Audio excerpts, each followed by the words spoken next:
말씀 함께 보겠습니다. 하나님 말씀은 출애굽기 6장 28절부터 7장 13절까지의 말씀입니다.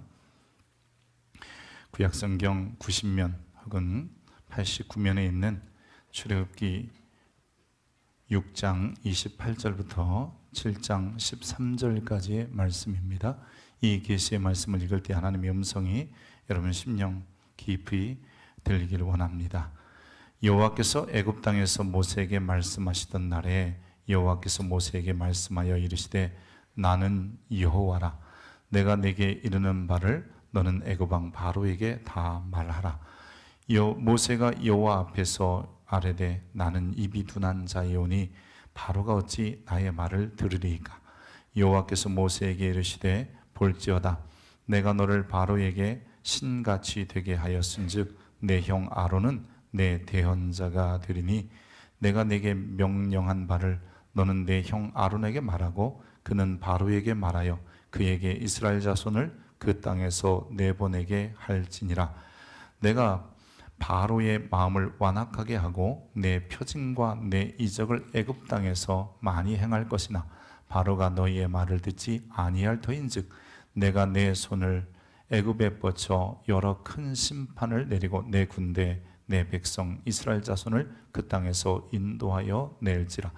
내가 내 손을 애굽 위에 펴서 이스라엘 자손을 그 땅에서 인도하여 낼 때에야 애굽 사람이 나를 여호와인 줄 알리라 하시매 모세와 아론이 여호와께서 자기들에게 명령하신 대로 행하였더라. 그들이 바로에게 말할 때에 모세는 80세였고 아론은 83세였더라. 여호와께서 모세와 아론에게 말씀하여 이르시되 바로가 너희에게 이르기를 너희는 이적을 보이라 하거든 너는 아론에게 말하기를 너희의 지팡이를 들어서 바로 앞에 던지라 하라. 그것이 뱀이 되리라. 모세와 아론이 바로에게 가서 여호와께서 명령하신 대로 행하여 아론이 바로와 그의 신하 앞에 지팡이를 던지니 뱀이 된지라. 바로도 현인들과 마술사들을 부르매 그 애굽 요술사들도 그들의 요술로 그와 같이 행하되 각 사람이 지팡이를 던지매 뱀이 되었으나 아론의 지팡이가 그들의 지팡이를 삼키니라. 그러나 바로의 마음이 완악하여 그들의 말을 듣지 아니하니 여호와의 말씀과 같더라. 아멘. 이것은 하나님의 말씀입니다. 오늘은 우리 교회가 이 땅에 설립된 지 21주년 되는 날이기도 합니다.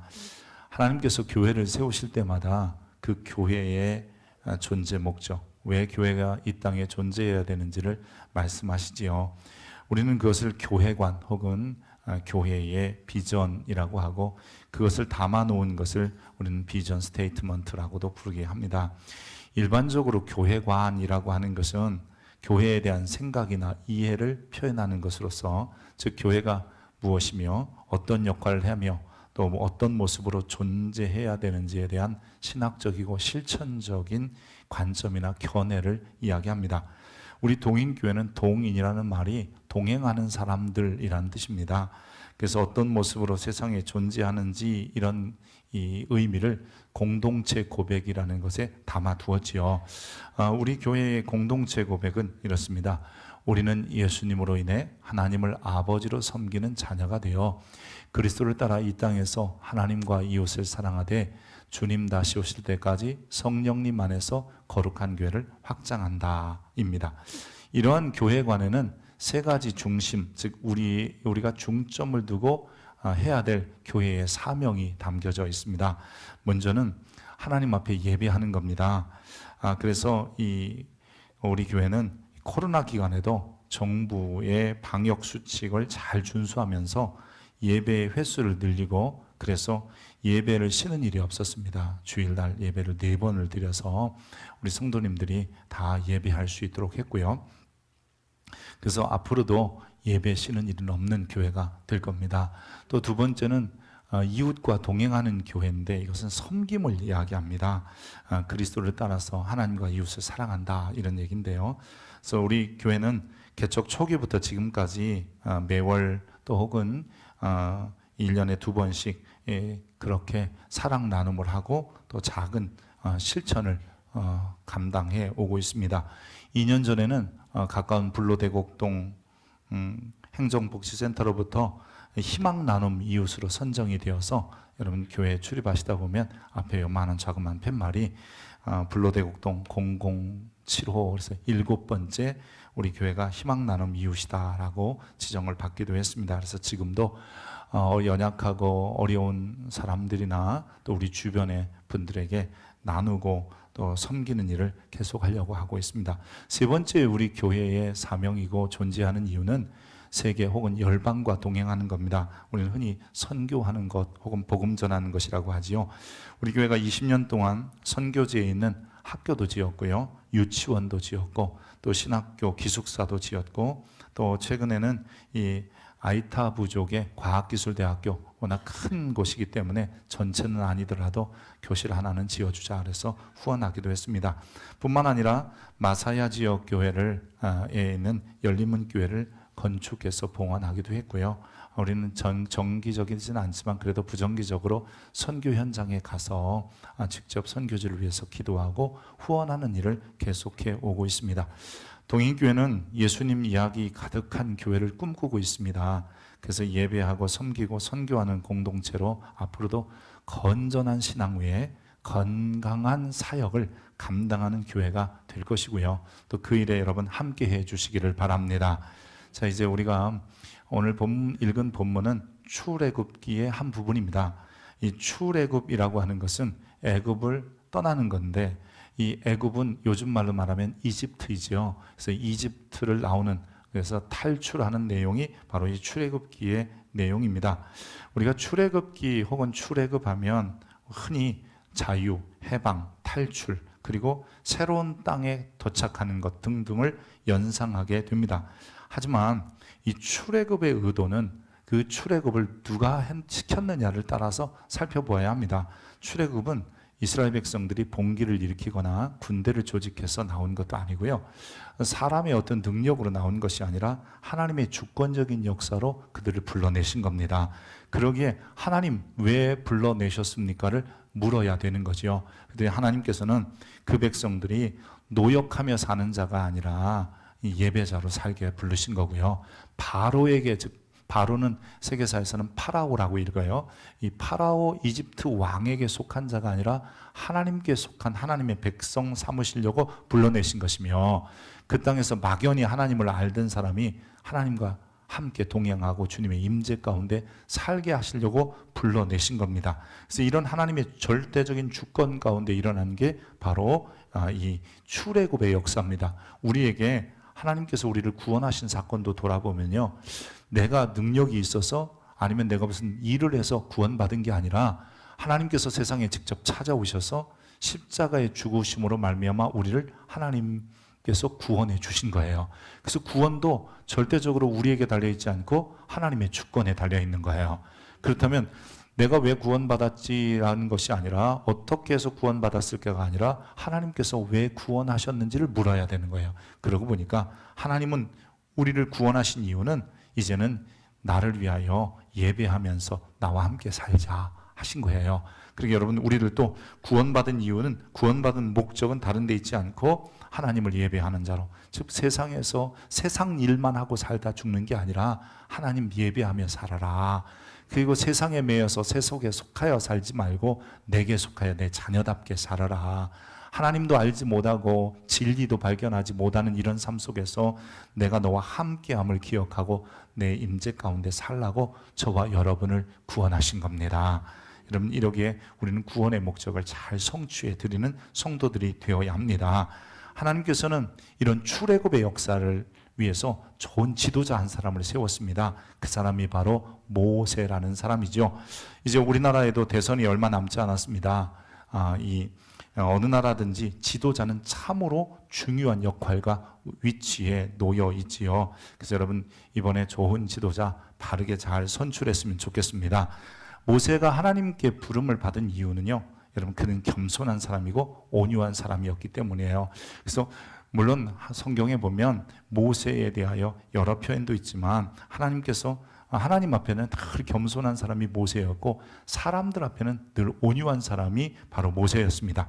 특별히 이번에 우리가 대통령을 뽑을 때 여러분, 그죠? 내가 좋아하는 사람, 내가 좋아하는 색깔 이런 얘기 하지 말고 하나님 앞에 겸손한 사람 앞에 온유한 사람 뽑으십시오. 그러면 하나님이 하십니다. 이 민족 주님께서 인도해 가실 거고 이끌어 가실 겁니다. 여러분 기억하십시오. 출애굽의 역사는 하나님이 하셨고 모세를 들어 사용하신 것뿐이지 모세가 하는 일이 아닙니다. 이 나라를 새롭게 하고 이 나라를 다시 그리고 좀 더 나은 사회로 만드는 것은 대통령이 하는 게 아니라 하나님이 하셔야 되는 거예요. 이게 그리스도인이잖아요. 아멘입니까? 그래서 하나님 앞에 겸손한 사람 앞에 온유한 사람 뽑아놓으면 그러면 하나님이 도와주실 줄 압니다. 모세가 그렇게 하나님 앞에 겸손하고 사람들 앞에 온유했는데 그가 80세라는 늦은 나이에 부름을 받게 됩니다. 여러분, 이 늦은 나이라고 하는 것은요, 요즘도 이 중동 지역의 평균 연령이 78세 정도래요. 죄송합니다. 제가 정확한 데이터를 가져왔는데, 그리고 이스라엘 사람들이 80세 정도 되고요. 우리나라 사람들은 85세입니다. 그래서 여자분들은 조금 높은 87세, 남자분들은 한 84세 정도 되니까 우리가 훨씬 더 그 사람들보다 더 잘 사는 거예요. 오래 사는 거예요. 근데 78세, 지금도 그런데 3,500년 전에 우리가 종종 성경의 사람들은 막 900년씩 살아서 홍수 이전에는 그랬어요. 근데 홍수 이후에 모세의 글에 보면 모세가 이렇게 말했어요. 인생의 연수가 70이요 강건하면 80일지라도.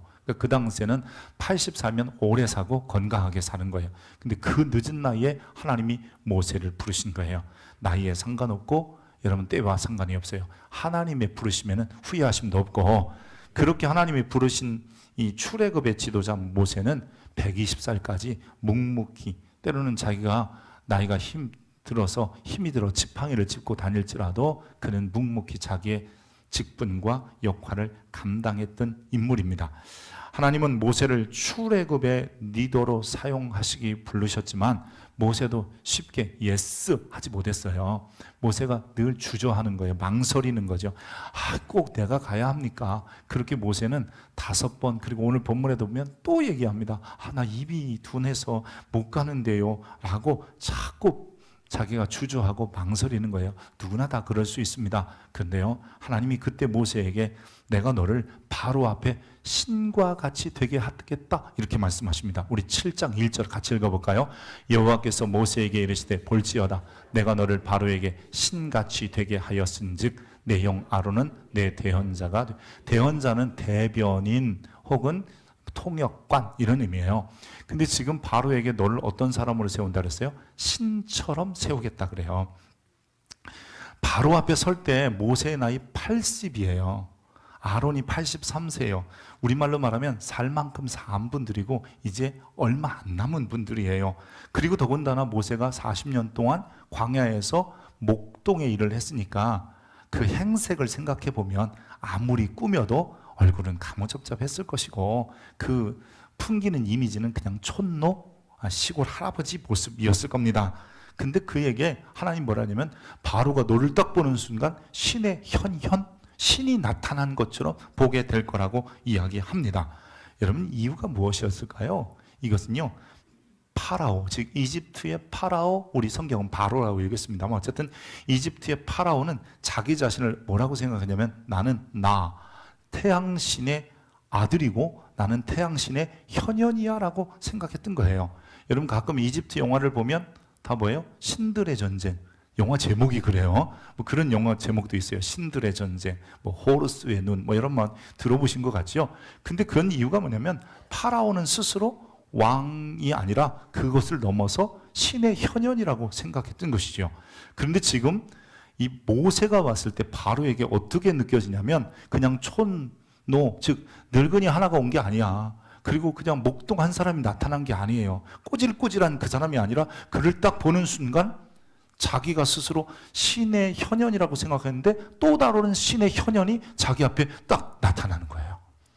여러분, 그래서 모세를 한낱 노인으로 보지 못하는 것은 이 바로의 눈에 그가 신처럼 보였기 때문이에요. 이제 출애굽은 단지 바로와 모세의 싸움이 아니라 결국은 신들의 전쟁이 되는 거예요. 그래서 누가 크냐, 누가 강하냐 그런 거예요. 바로의 강함이 크냐, 하나님의 강함이 크시냐, 이것을 이제는 계속해서 출애굽에서 이야기하고 있는 거죠. 성경에 보면 하나님의 일을 할 때는요, 보통 그 사람의 이름에 특별한 의미를 부여해서 이름을 주세요. 그 중에 하나가 뭐냐면 엘이라고 하는 하나님 혹은 야후, 야훼의 야 이런 말을 붙여서 그 사람이 하나님의 사람이라는 것을 드러냅니다.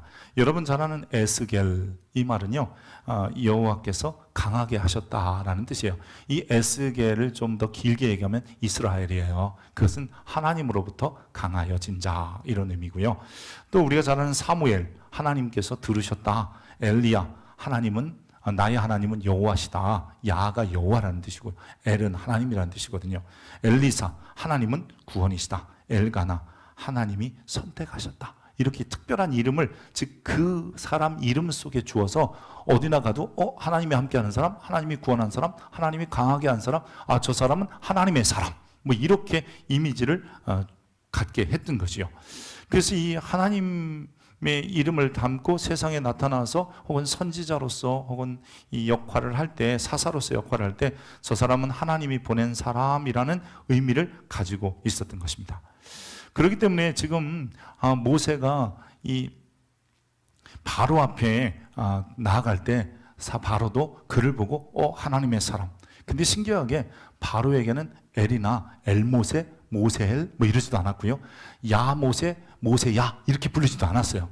이유가 뭐였겠습니까? 왜 모세는 다른 사람에 비해서 그냥 모세라는 그 이름을 그대로 썼을까? 그것은 여러분 이렇게 생각하시면 됩니다. 모세라는 이름은 이집트식 이름입니다. 즉 모세의 이름을 누가 지어줘요? 바로의 딸이 지어줘요. 그럼 당연히 히브리 아이인 줄 알면서도 바로 이 티투모세 뭐 이런 말 여러분들이 세계에서 배웠을 텐데, 이 모세라는 이름이 결국은 이 이집트식 이름이었기 때문에 하나님께서 모세를 바로에게 보내주셨을 때 이 히브리식 이름보다는 이집트식 이름이 더 좋으니까 그 이름 그대로 주셨지만, 바로가 모세를 볼 때 이름에 엘야 이런 자는 없어도 그가 하나님의 현현이다, 하나님이 보내신 사람이다라는 것을 단번에 알 수 있도록 하셨던 거지요. 여러분 우리가 잘 아는 사도 바울이잖아요. 사도 바울의 원 이름이 뭐냐면 히브리식 이름은 사울이에요. 사울. 근데 이 사울이라는 사람의 이름은 히브리 사람들은 그저 사울이라고 많이 불러서 금방 알겠지만, 이 사울이 노마 사람들에게 가서 복음을 전하면서 이왕이면 언어가 좀 노마식 언어들, 즉 이런 이름이었으면 더 좋을 것 같아요. 그래서 바울이라는 이름을 쓰게 되는 거예요. 당시에는 보통 히브리인들이 히브리인 이름이 있고 노마의식 이름이 있었거든요. 그래서 바울은 이제부터는 사울이라는 이름보다 바울이라는 이름으로 사용하게 되는 것은, 저도 이제 한국에서는 제 이름을 부릅니다만 외국에 가면 제 이름 부르면 제 이름에 전부 받침이 있어요.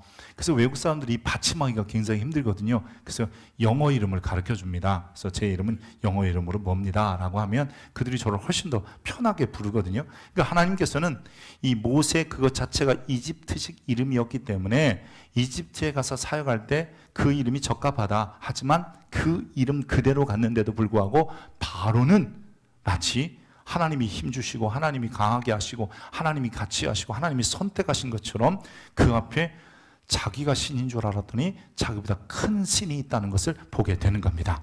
여러분 이것은 이런 거예요. 모세가 강하냐 하나님이 강하냐.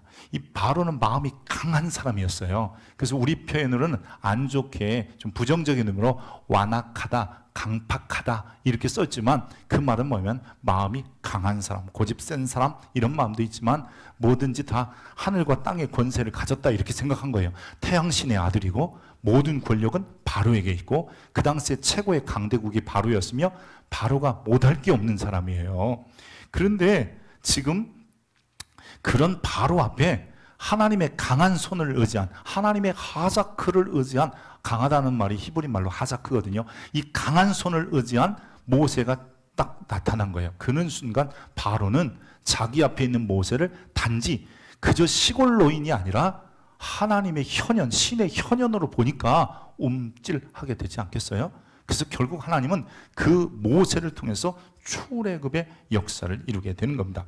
물론 모세가 신의 현현이기 때문에 하나님께서 마치 하나님처럼 바로 앞에 세우셨기 때문에 그에게 능력이 있다? 아니, 또 이것을 반대로 말하면 모세에게 뱀이 되는 지팡이가 있고 손에 이렇게 품속에 넣었다 꺼내면 문둥병이 되고 그 문둥병이 발한 손을 다시 넣었다 보면 깨끗해졌다 하고 또 혹은 물을 조금 땅에 쏟았더니 피가 됐더라, 이런 능력이 있어서 하나님의 현현이라고 말하는 게 아니에요. 모세의 권위와 탁월함은 하나님께서 모세에게 하신 말씀을 그대로 성취해 주시는 데 있는 거예요. 여러분, 이게 위대한 거예요. 모세가 하는 말은 자기 말이 아니라 하나님께 받은 말. 그래서 오늘 본문에도 말하면 내가 내게 이르는 말을 너는 바로 앞에 가서 다 얘기해라. 그러면 하나님이 그 말을 그대로 성취해 주시겠다고 하시는 거예요. 여러분, 우리에게도 탁월한 능력은 뭐냐면 내게 무슨 은사가 있고 아니면 내가 무슨 권능이 생기고 뭐 이런 것이 아니라 하나님의 말씀을 받으면 그 말씀대로 내 삶에 성취되는 데 있어요. 여러분, 이게 진짜 능력인 거예요. 모세에게 주어진 능력은 그 능력 자체가 그를 탁월하게 한 게 아니라 하나님의 말씀을 받고 전하기만 하면 그 말씀이 그대로 성취됐다는 거예요. 그래서 바로 앞에 가서 말할 때 하나님의 말씀을 전달하는 거고, 바로 앞에 앞으로 이제 기적 혹은 재앙들이 일어날 때도 하나님이 주신 말씀을 가서 얘기만 하면 그대로 되는 거예요. 여러분, 말씀을 받은 사람이 정말 하나님과 같은 존재, 신의 현현이지 말씀이 없고 능력 있는 사람을 신의 현현이라고 하는 게 아니에요. 그래서 여러분에게도 하나님의 말씀이 있다면 여러분도 신 같은, 즉 하나님이 사람들에게 여러분을 어떻게 보게 하냐면 신처럼 보게 하는 거예요. 아멘을 안 하네요. 여러분, 내가 신이 되는 게 아니라 하나님의 말씀을 가진 자, 그리고 그 말씀대로 사는 자는 세상 사람들이 뭐라 그러냐면 야, 저 사람들은 우리와는 다른 사람들이라고 보기 시작하는 거예요. 그것을 성경에는 신 같은 존재라고 설명한 거예요. 아멘입니까? 여러분 다 그렇게 되길 원합니다. 그래서 그런지 예수님께서 제자들에게 뭐라고 하시냐면 너희 율법에 기록된 바 내가 너희를 신이라 하였노라 하지 아니하였느냐? 성경에도 하나님의 말씀을 받은 자를 신이라고 그랬어요. 성경은 폐하지 못하느니 하나님의 말씀을 받은 사람들은 신이라 하였거든. 아멘. 그러면 저와 여러분이 말씀을 받는 자라면 내가 신이 되는 게 아니에요. 세상 사람들이 나를 볼 때 신같이 바라보는 거예요. 하나님의 사람들로, 하나님의 현현으로. 할렐루야. 여러분, 이게 바로 신의 현현이 아니에요? 우리가 신이 되는 것이 아니지만 우리 모습 속에 신의 모습이 드러나야 되는 거예요. 여러분, 그런 모습을 가장 잘 표현하는 것이 뭐냐면 그리스도인이에요. 그리스도의 현현이요. 그리스도가 되는 거예요. 크리스찬이라는 말은 뭐냐면 그리스도인 같은 사람, 그리스도 같은 사람, 이런 뜻이거든요. 그에게 속했다 혹은 그와 같다, 이런 의미가 크리스찬이에요. 그리스도인은 특별한 은사, 능력이 있어서가 아니라 말씀을 따라 사는 사람들이고, 말씀을 따라 살았더니 하나님의 말씀이 그 사람을 통해서 성취되는 거예요. 여러분, 이게 그리스도인인 거예요. 저와 여러분이 그런 존재가 되어야 됩니다. 초대교회가 처음 그리스도인이라는 소리를 했을 때 우리 그리스도인들, 즉 예수 믿는 사람들이 어떤 능력을 행하거나 특별한 재주가 있거나 이래서 그런 소리를 들은 게 아니라는 거예요. 오히려 그 심한 극심한 박해, 고난 속에서도 세상에 오신 예수님, 그분이 뭐라고 말씀하셨는지 그 말씀대로서 모여서 예배하고 형제를 사랑하고 다시 오실 주님을 기다리면서 복음을 전하는 이런 모습 속에서 그 소리를 듣게 되는 거예요. 때로는 그들이 화형에 처해지기도 했어요. 불에 태워 죽인 거잖아요, 화형이. 사자의 밥이 되기도 했습니다. 온갖 방법으로 굶어 죽게도 했고 추위에 얼어 죽게도 했으며 때려서 죽이기도 하고 목을 잘라 죽이는 차명에 처하기도 했어요. 그런데 그들이 예수의 십자가를 생각하면서 참고 인내했던 것은 하나님의 말씀을 받아서 분명하게 이 뒤에는 예수님처럼 부활하고 영원한 나라가 있을 거라는 것을 알았기 때문에, 그리고 형제를 사랑하는 것이 가장 큰 계명이다, 이런 소리를 수없이 들었고 그것을 마음에 새겼기에 그들이 그렇게 살아낸 거예요. 그들이 그리스도인이에요. 그들이 신과 같은 존재인 거예요. 여러분, 하나님의 말씀을 믿는 사람들은 이런 특별한 능력이 아니라 삶을 살아내는 자인 것을 기억하시길 축복합니다. 우리가 신이 되어 능력을 뽐내고, 예를 들어 내가 신이 됐으니까 이젠 즉결 심판할 수 있어. 너 악한 애 그냥 끝내. 착한 사람 내가 복 줘. 이런 사람이 아니라는 거예요. 우리는 오직 하나님의 말씀을 따라 그분의 백성으로 그분을 예배하고 그분과 조용히 동행하여 살아가는 것을 꿈꾸는 이들이 바로 세상 사람들이 볼 때 그런 사람들이 그리스도인이고 신 같은 존재인 거예요. 모세가 바로 앞에서 기적을 행한 것이, 여러분, 이것은 마치 그것 자체에 모세의 위대함이 있는 것이 아니라 하나님의 말씀을 성취하는 데 위대함이 있었고, 또한 그것을 통해서 그 백성을 출애굽시키는 것은 여러분 그들에게 단지 해방과 자유와 탈출, 이제 마음껏 먹을 수 있고 풍성한 삶이 가나안 땅에 들어갈 수 있는 기회를 준 게 아니라 그것을 통해서 마음껏 예배자로 살아갈 수 있는 환경을 열어주고 있는 거예요. 여러분 이것을 기억해야 돼요. 왜 굳이 가나안 땅으로 가야 될까요? 애굽 땅에서. 애굽 땅이 훨씬 살기는 좋은 땅입니다. 물도 넉넉해요. 당시에 물 넉넉하면 그게 최고거든요. 가나안 땅 물이 넉넉하지 않아요. 애굽 땅은 비옥한 토지가 있어요. 가나안 땅 옥토가 없어요. 그럼에도 불구하고 왜 굳이 나가기를 원했을까요? 그것은 지배 민족인 애굽인이 피지배 민족의 유대인들의 예배를 아주 싫어했기 때문에요. 그래서 예배의 자유를 찾아 나가자라고 했던 거예요. 출애굽기 8장에 보면 같이 읽습니다. 시작. 모세가 이르되 그리함은 부당하나이다. 우리가 우리 하나님 여호와께 제사를 드리는 것은 애굽 사람들이 가증히 싫어하는 바인즉 우리가 만일 애굽 사람의 목전에서 제사를 드리면 그들이 그것을 미워하여 우리를 돌 던져 죽였을 겁니다. 그 정도로 싫어하는 거예요. 그러니까 제사법이 다른 거예요. 하나님을 섬기는 방법이 다른 거예요. 여러분 교인들이 장례식에 가면 잔치집은 그렇다 치고요. 장례식에 가면 제일 먼저 뭐 하는 거면 찬양하잖아요.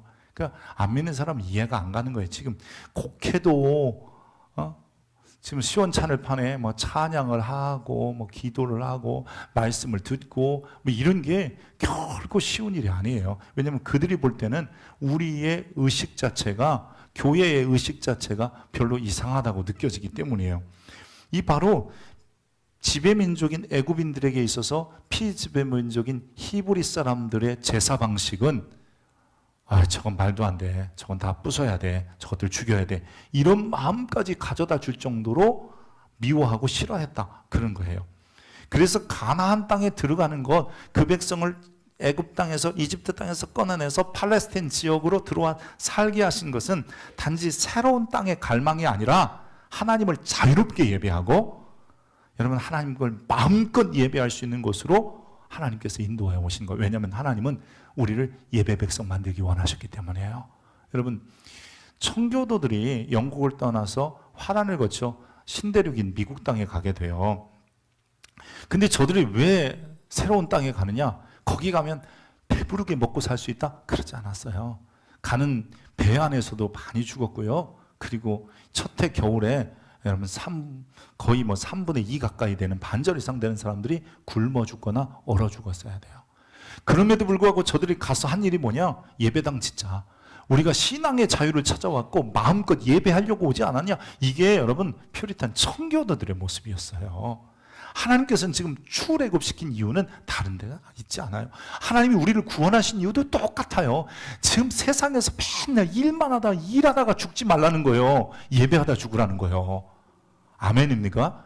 똑같이 죽을 거는 일에 노예돼서 24시간도 모자라요. 난 25시간 사나봐. 그렇게 살지 말고 하나님을 예배하는 백성으로 세상에 매여서 세상에 노예되지 말고 하나님의 백성 돼서 하나님의 자녀 돼서 살아라. 세상에서 돈하고 살지 말고 하나님과 함께 동행하는 삶을 살라고 우리를 구원하신 거예요. 그러기에 우리는 그 하나님의 구원의 계획을 따라서 이렇게 예배하는 것이 가장 존귀하고 아름다운 시간임을 기억하시기 바랍니다. 출애굽의 이유를 다시 한번 설명하잖아요. 하나님이 이르시되 내가 반드시 너와 함께 있으리라. 내가 내 그 백성을 애굽에서 인도하여 이집트에서 끌어낸 후에 너희가 이 산에서 하나님을 섬기리니 예배하리니 제사하리니 이것이 내가 너를 보낸 증거니라. 사실 그래서 우리가 이렇게 하나님을 예배하고 있다는 것은 구원받은 증거이기도 해요. 아멘입니까? 여러분, 그러기에 하나님의 말씀을 받은 사람, 능력이나 권세를 부리는 사람이 아니라 주의 말씀을 따라서 세상의 어떠한 상황 속에서도 예배하고 하나님의 백성답게 살아내는 사람들이라는 것을 기억하시기를 축복합니다. 우리에게 하나님의 말씀을 주신 것은 사실 엄청난 능력이에요. 말씀을 우리가 받고 들을 수 있는 것은 엄청난 거예요. 오늘 주일날 이렇게 설교 듣는 건 엄청난 거예요. 아멘입니까? 우리는 늘 듣고 그냥 오기만 하면 들을 수 있고 TV만 키면 들을 수 있어서 그런지 모르지만 이 말씀을 들을 수 있는 것은요 정말 위대한 거예요. 지금도 중국에 여러분 그 지하교회라든지 아니면 신학교들은요 하나님의 말씀 한번 들어보려고, 그리고 정말 목사님들이 오셔서 성찬 한 번만 인도해 주셨으면 하고 기다리고 소망하는 사람이 아직도 많아요. 우리들이 이렇게 주의 말씀을 언제나 듣고 그저 TV만 틀어도 나오고 인터넷만 열어도 나오면 그러니까 행복할지 모르지만 지금 지구에 최소한 여러분 반절 이상의 사람들은 전혀 그런 기회조차도 없는 사람들이 많아요. 중국 15억, 인도 15억, 여러분 그 다음에 또 이슬람권까지 합치면 그런 사람들은요 말씀이 처음에 뭔지도 모르고 살다가 죽는 사람도 있는 거예요. 다시 한번요, 하나님의 말씀이 우리에게 오면 엄청난 능력이 생기는데 그 능력은 여러분 세상과 싸우는 능력이 아니라 새 속에 물들지 않는 능력이 되고요, 말씀이 우리 속에 오면 세상에서 권세를 누리는 능력이 아니라 세상의 권세를 부러워하지 아니하며 혹여나 우리가 세상의 권세를 가졌어도 그 권세를 가지고 누군가에게 갑질하지 않고 압제하지 않는 능력이 우리에게 주어지는 거예요. 이게 하나님의 말씀이에요. 아멘입니까? 하나님의 말씀을 가진 자, 즉 세상에서 야 저 사람들이 예수 믿는 사람들이야 라고 하는 우리 그리스도인들은 세상 사람들이 우리를 보고 뭐라고 하는지 아세요 여러분? 어떻게 저렇게 사는지 모르겠어. 좋은 의미에서요. 야 저 사람들은 우리하고 다르긴 달라. 저 사람들은 사람이 아니야. 긍정적으로 신의 현현이야. 여러분 이런 소리 들어야지. 저 사람은 사람이 아니에요. 짐승이요. 여러분 이게 그리스도인이 들을 소리가 아니에요. 하나님의 말씀 있는 사람들은요 항상 이렇게 들어요. 저 사람은 사람이 아니야. 저 힘들고 어려운데 견뎌가고, 아니 저렇게 자기도 어려운데 어떻게 나누고 돕고 살지? 아니 저 사람들이 사람이야? 저렇게 살아가는 수 있어? 세상에서 법 없이도 살 것 같고 정말 믿음으로 산다는 게 참 다르긴 달라? 여러분 이런 사람이 그리스도인이고 이런 사람이 신이에요. 여러분도 그런 하나님 앞에 신이 아니라 바로 앞에 신이 되게 했다고 말씀하신 것처럼 우리는 세상 사람들 앞에 신 같은 존재가 되어야 합니다. 특별히 그리스도인들이 말만 잘한다고 신이 되는 게 아니에요. 하나님은 모세에게 말씀을 하시고 그 말씀을 전달했는데 모세가 뭐라 그러냐면 하나님 나 입이 둔해요. 30절에도 모세가 여호와 앞에서 아뢰되 나는 입이 둔한 자이오니 바로가 어찌 나의 말을 듣겠습니다. 여러분 입이 둔한 이유가 뭐겠어요? 모세가 왜 입이 둔하겠어요? 평상시에 말을 잘 못했을 거라고. 참 여러분 이 사람이요 애굽어를 잘 못한 거예요.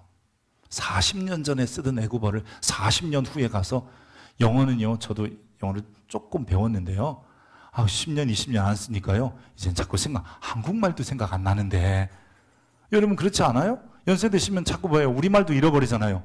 이름도 한참 생각해요. 심지어는 자기 딸내미 이름도 한참 생각해요. 떠오르는 건데 모세가 80이에요. 우리 요즘 나이로 보면 이제 정말 가실 때가 된 나이예요. 그런 나이에 하나님이 부름을 받았으니까 모세가 40년 전에 외국어를 즉 애국어를 배웠어도 이 광야에서 살면서 그 방언들을 배웠을 거란 말이에요. 그러니까 40년 동안 애국어 그저 언제 써봤겠어요. 혹여나 지나가는 애국 사람 하나 만나면 얘기했겠죠. 근데 그러다 보니까 이거 잘못하면 하나님의 말씀을 전달할 때 문제가 생길 것 같으니까 애굽에서 살았던 아론을 대언자로, 통역자로, 대변인으로 하나님이 붙여주시는 거예요.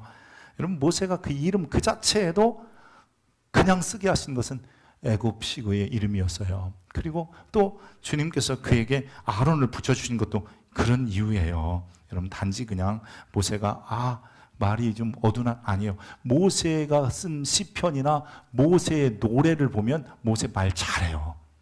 근데 그는 바로 앞에 가서 애굽어로 잘 못한다는 거예요. 이럴 때 뭐가 필요해요?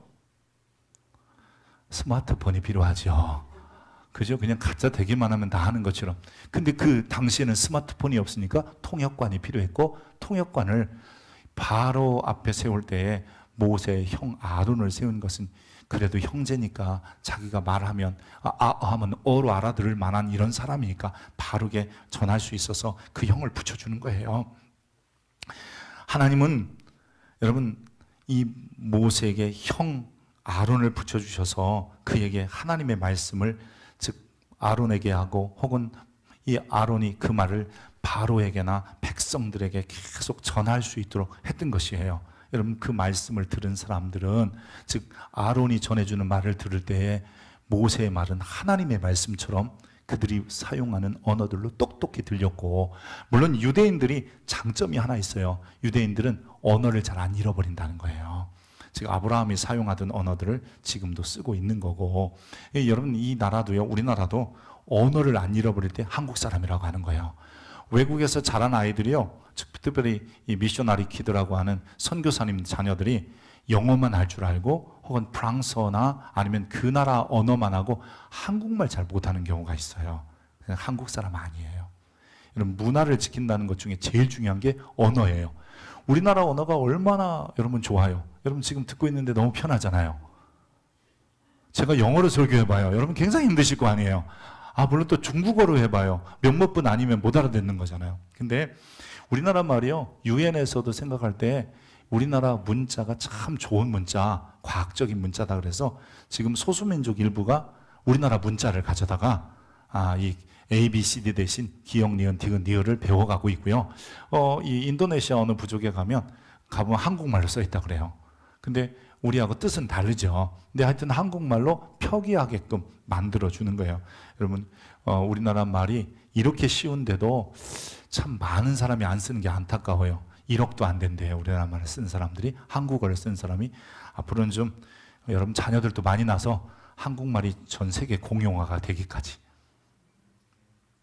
별로 안 좋은가 봐. 여러분 그러면 영어 안 배워도 되고 얼마나 좋겠어요? 인류학자들이나 언어학자들이 세계에서 많은 언어들이 사라지고 있는데 끝까지 남을 세계의 언어 그러면 첫째는 중국어입니다.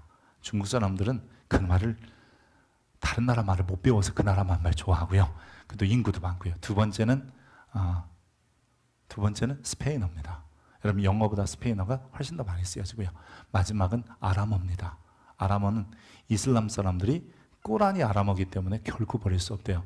여러분 생각 다 영어라고 그랬죠? 영어 쓰는 민족이 그렇게 많지 않아요. 여러분 세계 공용어는 미국이나 영국이 힘이 있어서 그런 것뿐이에요. 근데 어쨌든 그 중에 우리가 하나 더 남깁시다. 한국말. 얼마나 좋아요. 아니 좀 아멘 하자는데 한국말 남기자는데 뭐가 싫은 거예요 지금. 그럼 다 영어 배워야 되는데 아니지 스페인어나 중국어나 아람어 배워야 되는데 영어 배우는 그만큼 어려울 텐데 여러분 한국말 잘 남깁시다.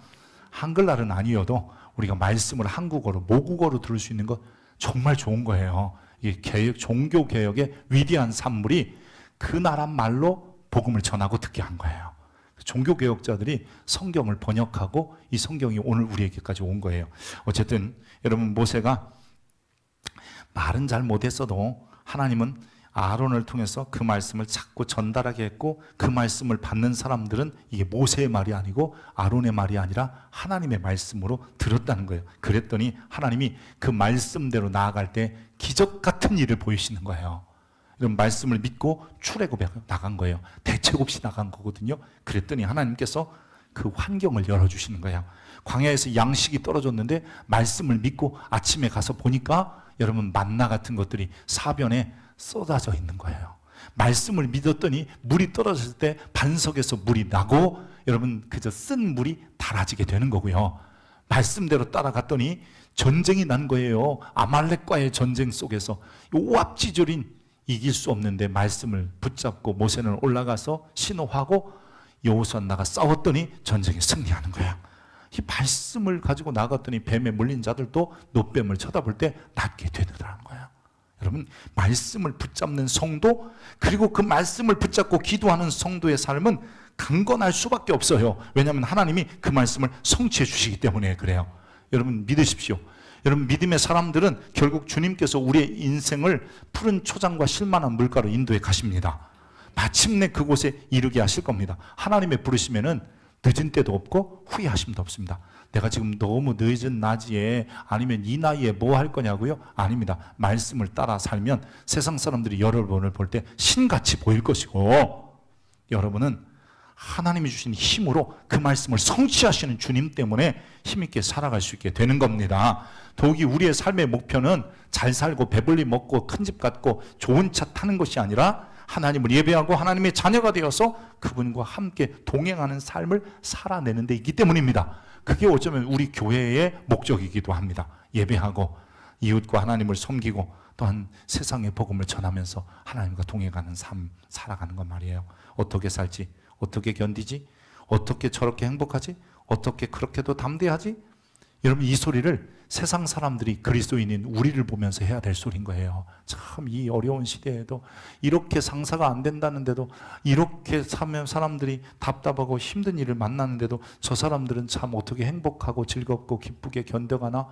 저 외로울 텐데, 저 힘들 텐데, 저 억울할 텐데, 저런 일을 당했어? 그런데도 어떻게 살지? 그리스도인이니까.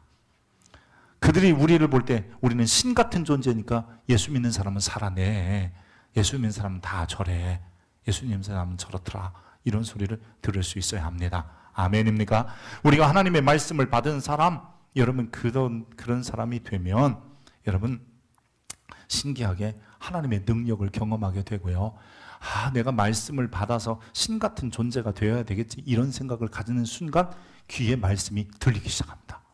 여러분, 똑같이 지금 제가 한국말로 설교하지 영어로 설교하는 거 아니거든요. 근데 어떤 이들은 맞아, 그렇게 살아야지. 어떤 이들은 저게 도대체 뭔 소리인지 모르겠다. 그럴 수 있습니다. 이게 뭐냐면 내 선제 목적이 무엇인지, 하나님이 우리를 왜 구원해 내셨는지를 알고 그 구원의 목적대로 살고자 하면 하나님의 말씀이 어느 순간부터 귀에 들리기 시작하는 거예요. 들리면 됩니다. 들리면 능력이 나타납니다. 들리면 하나님이 말씀대로 하십니다. 이게 역사예요. 그래서 하나님의 말씀을 따라 살면요, 어떻게 되냐면 그 말씀을 따라 살 때 하나님께서 그들에게 은혜를 주시고 그 말씀이 성취되어서 참 신기하게도 세상 사람들이 볼 때 저 사람들은 달라, 신 같아, 이런 소리만 들을 뿐만 아니라 아브라함에게 하셨던 약속이 성취돼요. 우리를 축복하는 자에게 하나님 복 내리고 우리를 저주하는 자에게 하나님이 저주해서 결국 땅의 모든 족속이 우리를 통해서 다 복받게 하십니다. 아멘. 여러분, 믿는 사람 한 사람이 그 회사에 들어가서 여러분 그 믿는 한 사람 때문에 그 회사가 잘 돼야 되고요. 믿는 한 사람이 그 가정에 들어가서 그 가정을 일으켜야 되고요. 아멘입니까? 이 교회가 이 땅에 존재함으로 우리는 나라를 든든히 세우는 게 우리의 역할이기도 한 거예요. 하나님은 교회에게 혹은 하나님의 사람들, 신의 현현에게 잘하면 하나님 반드시 잘한다고 약속하셨기 때문이에요. 모세를 통해서 말씀을 성취하신 하나님, 이제 이 시대에 우리를 통해서, 저와 여러분을 통해서 하나님의 말씀이 성취되어야 합니다. 그래서 결국은 참신은 하나님이야. 오늘 본문에도 이렇게 말합니다. 내가 큰 어려움과 고난을 저들에게 다 주고 결국 그 땅을 에서 너희를 인도해 낼 때 애굽 사람이 나를 여호와인 줄 알리라. 진짜 하나님은, 진짜 크심은 바로에게 있지 않고 하나님 여호와에게 있다는 것을 그들이 알게 될 거라고 하시고요. 우리가 잘 아는 출애굽기 14장, 이제 모세가 출애굽을 하면서 이런 고백을 하는 겁니다. 같이 읽습니다. 시작. 내가 바로의 마음을 완악하게 한즉 그 하루가 그들의 뒤를 따르리니 내가 그와 그 군대로 말미암아 영광을 얻어 애굽 사람들이 나를 여호와인 줄 알게 하리라 하심에 무리가 그대로야. 여러분, 바로가 큰 줄 생각해서 바로가 그들의 뒤를 따라서 홍해 속으로 들어올 거라는 거예요. 그런데 하나님께서 그들을 물에 잠기게 하시고 큰 영광을 얻은 후에야 진짜 바로가 큰 게 아니라 여호와의 하자크, 그분이 강하시다는 것을 알게 될 거라는 거예요. 결국 하나님이 승하시는 거예요. 아멘입니까? 우리를 통해서 하나님의 말씀이 승하실 거예요. 이기게 하실 거고, 우리도 그 세상에서 그 지가 최고인 것 같은 권력이나 돈이나 명예나 권세들이 우리를 바라볼 때 오히려 우리에게 주눅드는 것은 우리가 그리스도인이고 하나님의 사람이기 때문인 거죠. 여러분, 이제 기억하십시다. 하나님 외에 다른 신은 없습니다. 그러게 내가 그분의 말씀을 받으면 세상 사람들도 결국 우리를 볼 때, 야, 저들 그리스도인들은 신 같은 존재, 감히 어떻게 하지 못하고 우리가 하나님의 말씀이 성취되는 것을 경험하게 될 뿐만 아니라 많은 사람이 하나님 살아계시구나를 알게 될 것입니다. 여러분, 그런 성도들, 그런 교회, 우리 동인교회가 되기를 소망합니다. 기도하겠습니다. 고맙고 자비로우신 아버지 하나님, 말씀을 받은 자는 신이라 했습니다. 오늘 우리가 말씀을 받았기에 하나님 앞에 신이 아니라 세상 사람 앞에 신이 되게 하시고, 오늘 우리의 언어와 우리의 모든 것들을 통해서 하나님의 말씀이 성취되는 것을 우리의 삶 속에서 보게 하여 주시고, 세상 사람들로 그것을 깨닫게 하여 주옵소서. 결국 우리를 통해서 문 영혼들이 하나님, 정말 전능의 하나님, 그리고 스스로 계신 여호와 하나님을 저들도 알게 하여 주옵소서.